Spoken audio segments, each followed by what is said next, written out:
West Africa. The National Minimum Wage Amendment is for the whole nation, for the federal government, for the states, for the local governments, for the private sector, and even for individual employers. You know that 30,000 2 years ago is of greater value by every means, by every inch of imagination, than 70,000 today, which is the new minimum wage. There is a security challenge that empowered non-state actors, such that if you do not have money to pay herdsmen, marauding herdsmen who have turned cities to theaters of human barbecues. In Borno, they are killing helpless citizens. In Benue, they are killing helpless citizens. In Karunamuda, farmers are unable to go to the farm. In my home state of Delta, it is war. Across the Southwest, tragically, this government has democratized insecurity.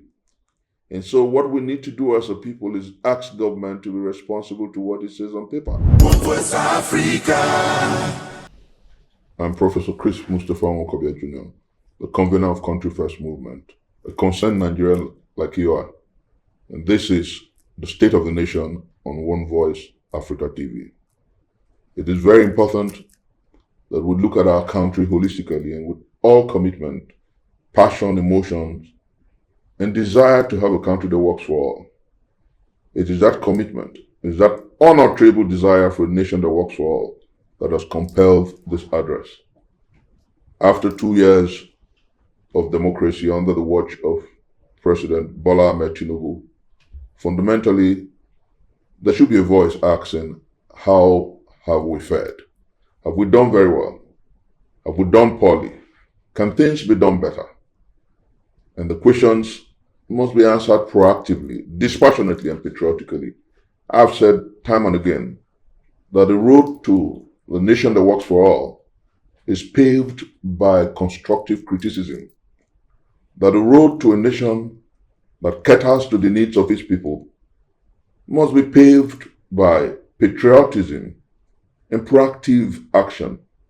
And so this is why we are doing this. This is why I'm speaking to countrymen and women on this auspicious moment. Countrymen and women, the essence of democracy as defined by the schoolboy, as the government of the people, for the people, and by the people, is to ensure that leadership is accountable to the masses of our people.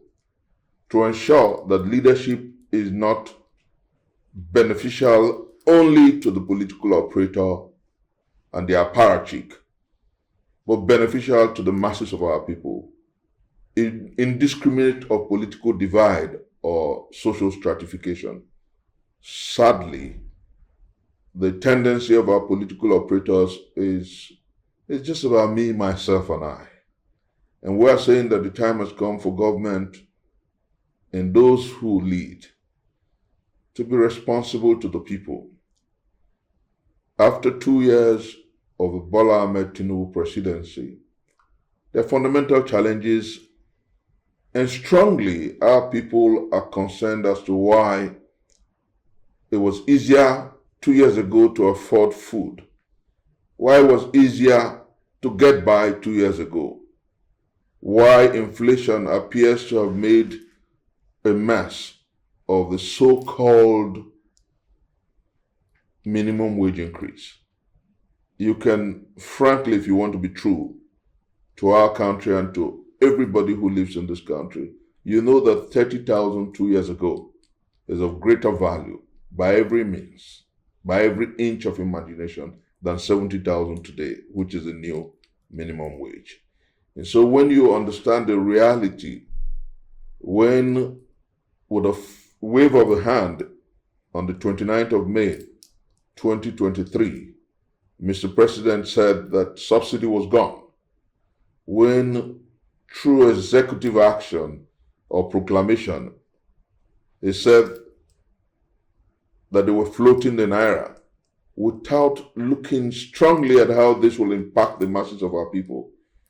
And almost immediately, the naira nosedived. Almost immediately, the cost of living went haywire. Almost immediately, Nigerians started crying and complaining about the fact that governance had made life almost impossible for our people.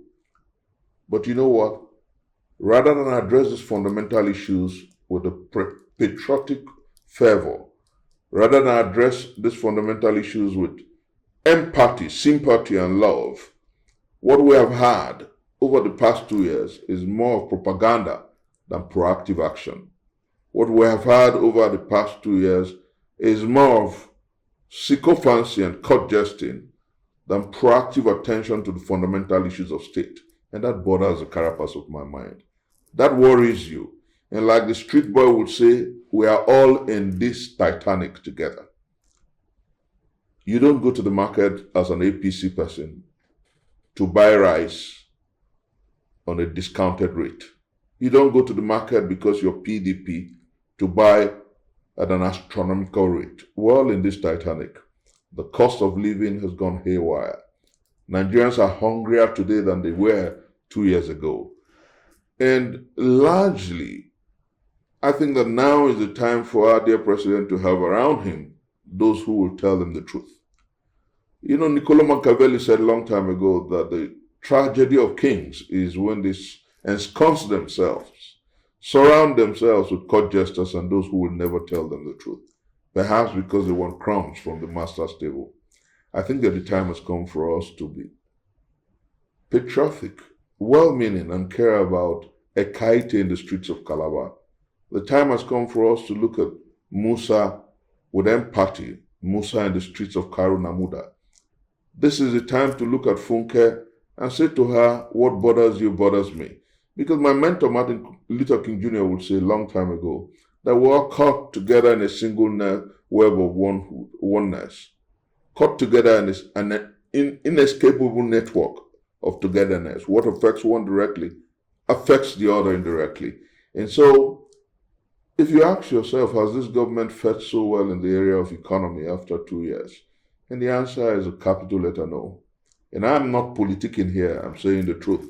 Because what determines how well government is doing is how you're able to afford a mudu of gari, how you're able to afford a basket of tomatoes, how you're able to afford rice, yam, how you're able to get by with your family. The question is, was it better 2 years ago? Is government faring well? And then tragically, what has made this situation worse is the fact that there is a security challenge that's empowered non-state actors, such that if you do not have money to pay herdsmen, marauding herdsmen who have turned cities to theaters of human barbecues. In Borno, they are killing helpless citizens. In Benue, they are killing helpless citizens. In Karu Namuda, farmers are unable to go to the market, to the farm. In my home state of Delta, it is war. Across the southwest, tragically, this government has democratized insecurity. And so what we need to do as a people is ask government to be responsible to what it says on paper. Fundamentally, the reason you have leadership and government across our nation is to provide for the welfare, the well-being, and the security of the people. That is the primary responsibility of leadership. And the question is, how well has government fared in the area of security, in the area of the economy? And then you ask yourself, what about accountability? No nation moves out of poverty without fiscal discipline. No nation moves out of the nadir to promise without responsible and responsive leadership.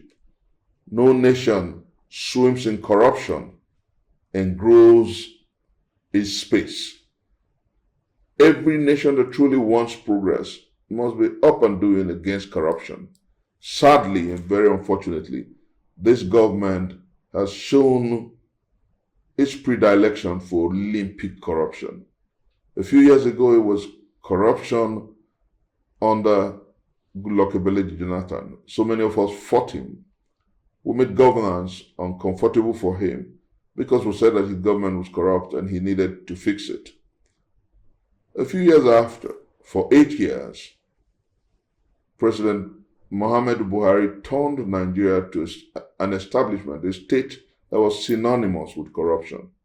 Sadly, within the past 2 years, what we have is Olympic corruption, from budget padding without soul, without an ounce of shame, to contracts awarded without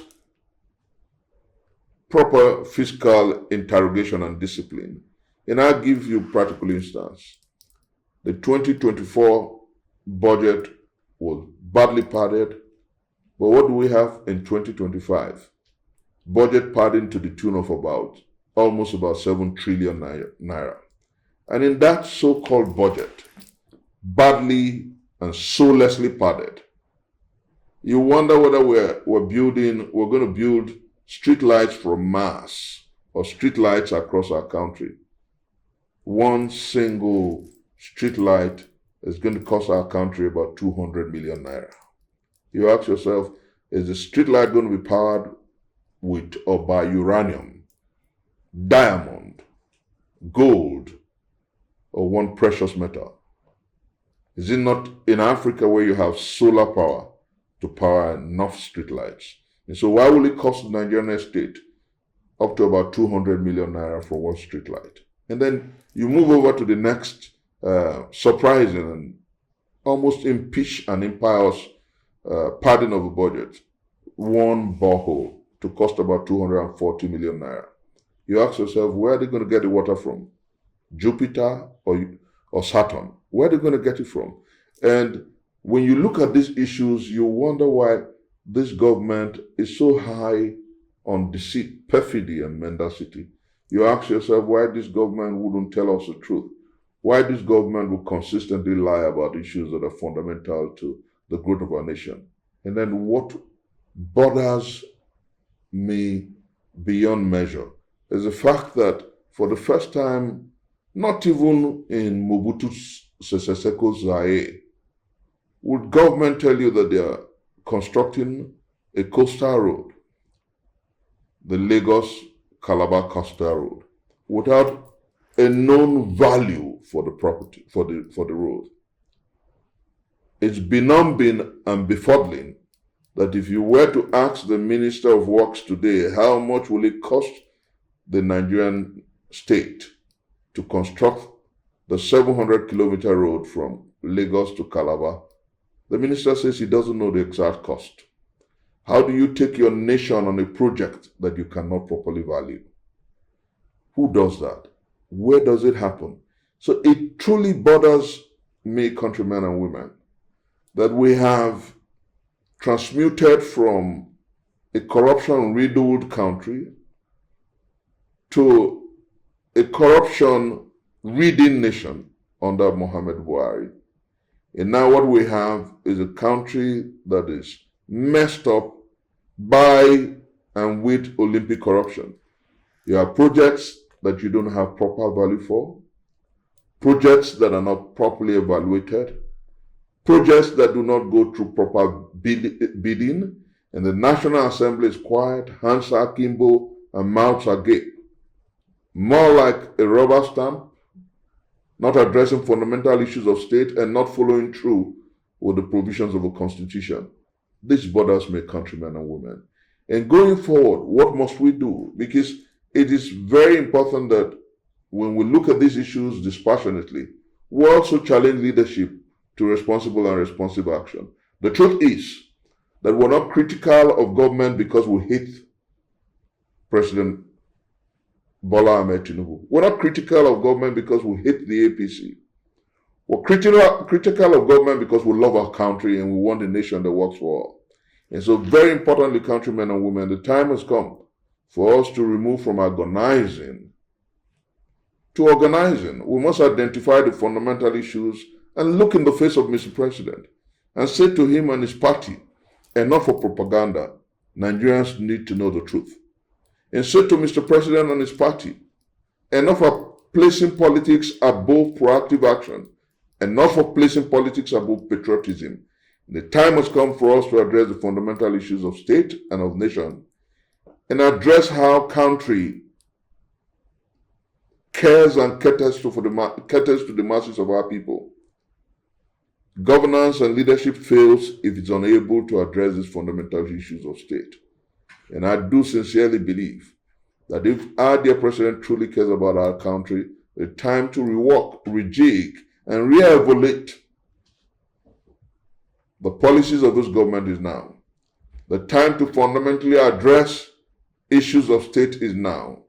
The time to fundamentally rework the trust of his government is now. Because a highly progressive world is looking at us and watching at what we do with leadership. God bless Nigeria. Excellent.